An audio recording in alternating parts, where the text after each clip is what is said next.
तो आज सबसे पहले क्या चीज़ है? तारत्व का। हम तुम लोगों को अभी लिखा है भी कि तारत्व क्या है। तारत्व किस पे निर्भर करता है? तारत्व आवृत्ति पर निर्भर करता है। तो तारत्व किसके तारत्व के बारे में बात कर रहे हैं हम लोग? ध्वनि का। किसी भी ध्वनि का तारत्व उसकी आवृत्ति पर निर्भर करता है। आवृत्ति मतलब आवृत्ति, पहले तुम लोग को आवृत्ति बढ़िया से समझना है। नहीं, आवृत्ति में देखो क्या करना है। आवृत्ति का परिभाषा किसी बच्चों को याद है जो कल लिखाए थे? बोलो। कंपन करती वस्तु द्वारा प्रति सेकंड कुल कंपनों की संख्या का आवृत्ति कहते हैं। ध्यान देना, देख के बोले अरे याद है बोले ना। यहाँ पे बोले आवृत्ति क्या है, तो प्रति सेकंड, यानी कंपन करने वाली जो वस्तु होती है। कंपन कोई वस्तु है, ठीक, कंपन या कंपित वस्तु। कंपित माने कंपन करने वाली वस्तु हो गया। तो कंपित वस्तु अगर प्रति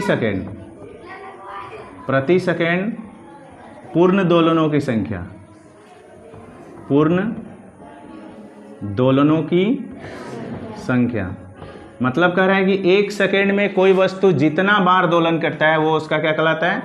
आवृत्ति। मान के चलो कि ये कोई कण है, ठीक, ये ऊपर नीचे गति करेगा या आगे पीछे गति करेगा, तो यही कहलाता है क्या? कंपन। क्या कहलाएगा?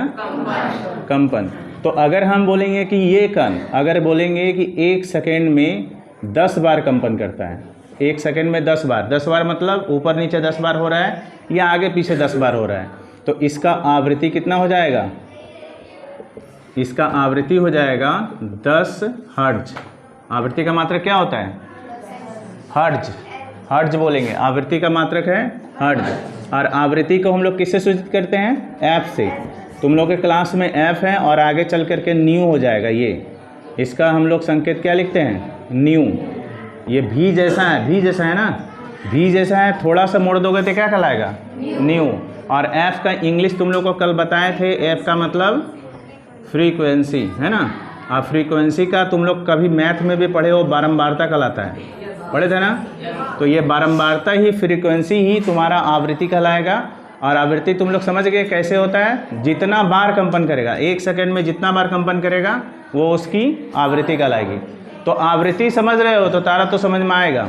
अब तुम लोग को तो हम आवृत्ति डिफिनीशन से समझाएं, अच्छी तरह से समझोगे कि आवृत्ति क्या है। जैसे मान लो कि ये कोई तरंग है, ये ठीक है, और ये तरंग मान लेते हैं हम कि इस जगह आने में 1 सेकंड लगाया। कितना? 1 सेकंड। बहुत आसान है, अगर समझ जाओगे तो हमेशा दिमाग में बैठ जाएगा, नहीं तो फिर दिक्कत होगा। और इस जगह देखो, ठीक है, और देखो यहाँ से यहाँ तक का दूरी हम लोग इसमें भी लेंगे कि नहीं? तो यहाँ से यहाँ तक में टोटल ले लेंगे, इस जगह ले लेंगे 1 सेकंड।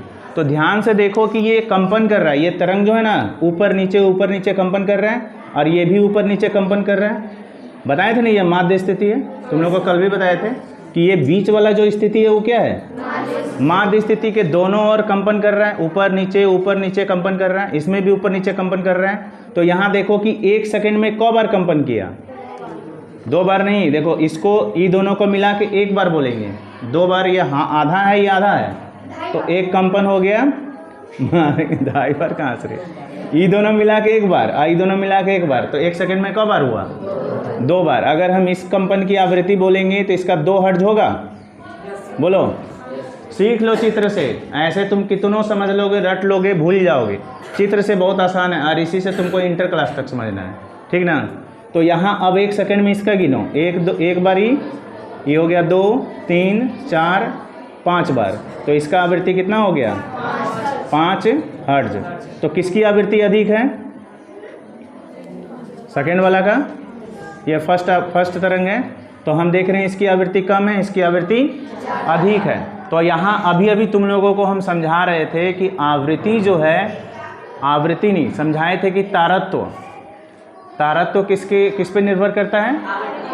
आवृत्ति पर। तो अभी हम बात कर रहे थे समानुपाती चिन्ह का क्या मतलब है। इस चिन्ह को हम लोग क्या बोलेंगे? समानुपाती। समानुपाती का मतलब होता है दोनों साथ में बढ़ेगा, दोनों साथ में बढ़ेगा। साथ में बढ़ने का क्या मतलब कि अगर ये बढ़ेगा तो ये भी बढ़ेगा। तो हम देख रहे हैं कि किसकी आवृत्ति अधिक है? सेकेंड तरंग का। तो इसका आवृत्ति अगर अधिक है तो उसका क्या अधिक होगा? तारत्व। जैसे कि तुम देखे होगे कि अगर हम लोग कहीं पर देखना कि कोई बच्चा चिल्लाता है या घर में मम्मी एक बार चिल्लाती है, पापा बोलते हैं और मम्मी बोलती है ना, तो पापा का आवाज़ मोटा या पतला है? मोटा। मम्मी का आवाज़ पतला। तो हम लोग पापा का आवाज़ जो मोटा बोल रहे हैं, इसका मतलब क्या है? उनका जो आवाज़ है, उनके आवाज़ का तारत्व क्या है? कम है। क्या है? कम है। और पतला आवाज़ जिसको बोलते हो तुम, तो पतला आवाज़ का तारत्व क्या होता है? आवृत्ति भी क्या होगा? ज़्यादा। तो हम लोग यहाँ लिखेंगे मोटा या भारी आवाज़। मोटा या भारी आवाज़। मोटा या भारी आवाज़ का याद रखना है कि तारत्व कम होता है। ठीक, जिसको हम लोग हल्का बोलते हैं, हल्का या पतला या तीक्ष्ण, किताब की भाषा में तीक्ष्ण, इसका तारत्व क्या होगा? अधिक होता है। आ रहा समझ में कि नहीं? तीखा नहीं बोलते हो कि आवाज़ इसका तीखा है, तो आवाज़ जो तीखा बोलते हो इसका मतलब क्या है? उसकी आवृत्ति और तारत्व दोनों का दोनों क्या है? अधिक है। आया समझ में? अगला क्वेश्चन क्या है इसका? ये दोनों बता दिए, भारी ध्वनि हल्की ध्वनि हो गया ना, यहाँ दोनों साथे में हो गया। अब अगला देखो,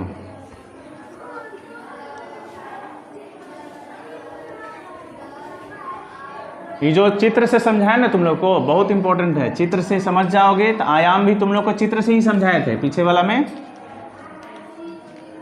आयाम उसी से समझ में ज़्यादा आता है।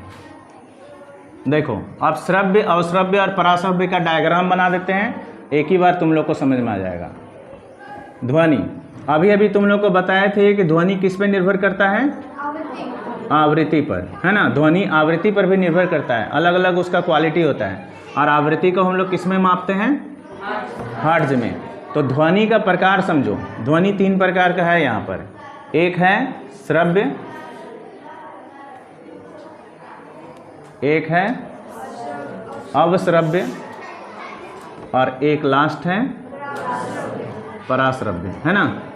तो समझना इसको बढ़िया से। श्रव्य का देखो, वह ध्वनि, सब में एक लाइन जोड़ देना है। वह ध्वनि जिसकी आवृत्ति, क्योंकि हम किस पे डिपेंड कर रहे हैं? आवृत्ति की बात कर रहे हैं ना। वह ध्वनि जिसकी आवृत्ति 20 हर्ट्ज से कम, क्या बोलेंगे आंसर? आंसर याद हो जाएगा यहीं पे, बोलो। वह ध्वनि जिसकी आवृत्ति 20 हर्ट्ज से कम होती है। 20 हर्ट्ज से कम नहीं, यहाँ श्रव्य है ना, तो दोनों के बीच वाला तुम लोग को लिखवाए है ना।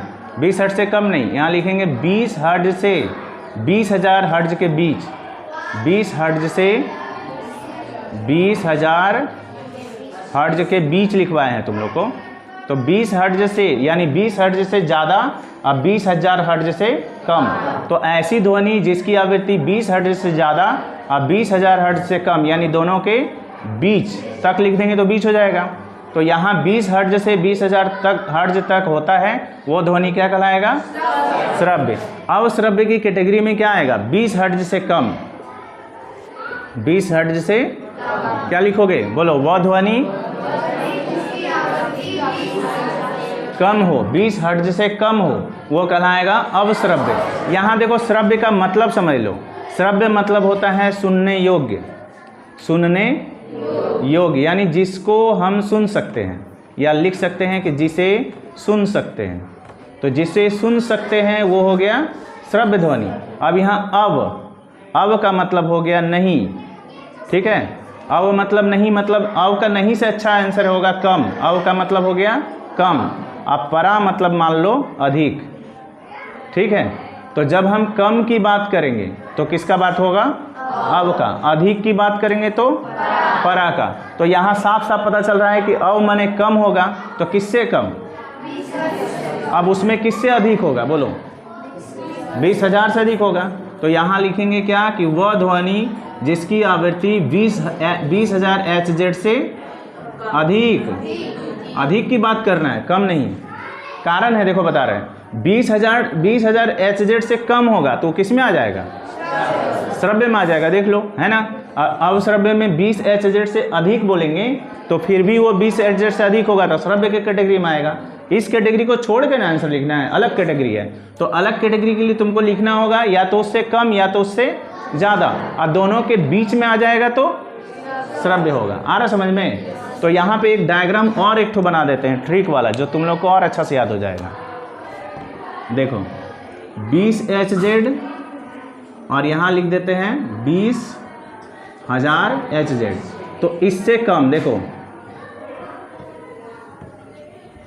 इससे तुमको और याद रहेगा, 20 HZ से पीछे जो आएगा, ठीक ना, उसका नाम होगा अवश्रव्य। 20 HZ से पीछे यानी अवश्रव्य से अधिक कौन है? 20 HZ है। अब 20 HZ से अधिक, 20 HZ से अधिक अगर गया तो उसका नाम होगा श्रव्य। तो 20 HZ से तुम ऐसे लिखोगे, यहाँ हो जाएगा ये श्रव्य, ठीक।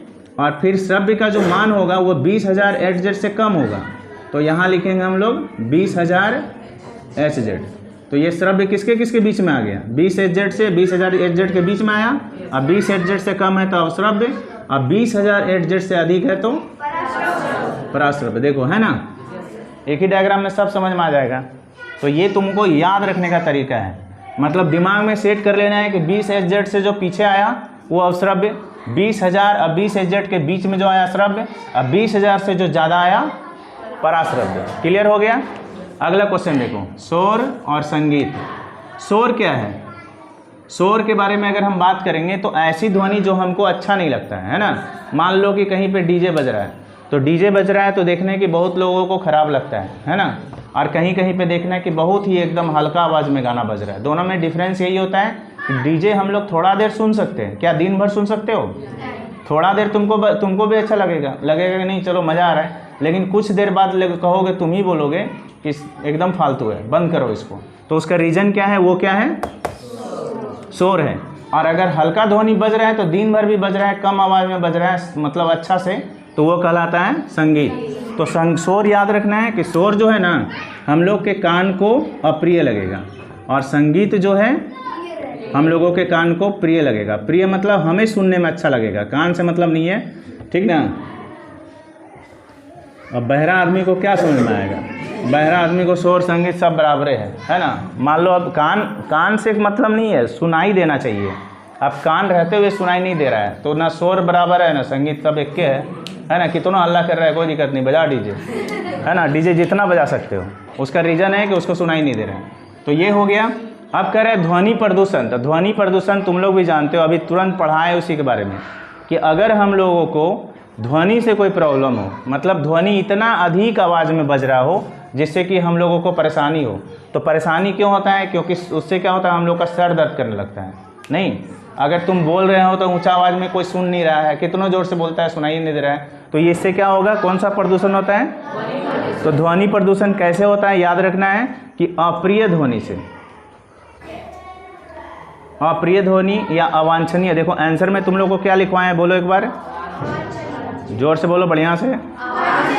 अबे अवांछनीय नहीं बोलना है।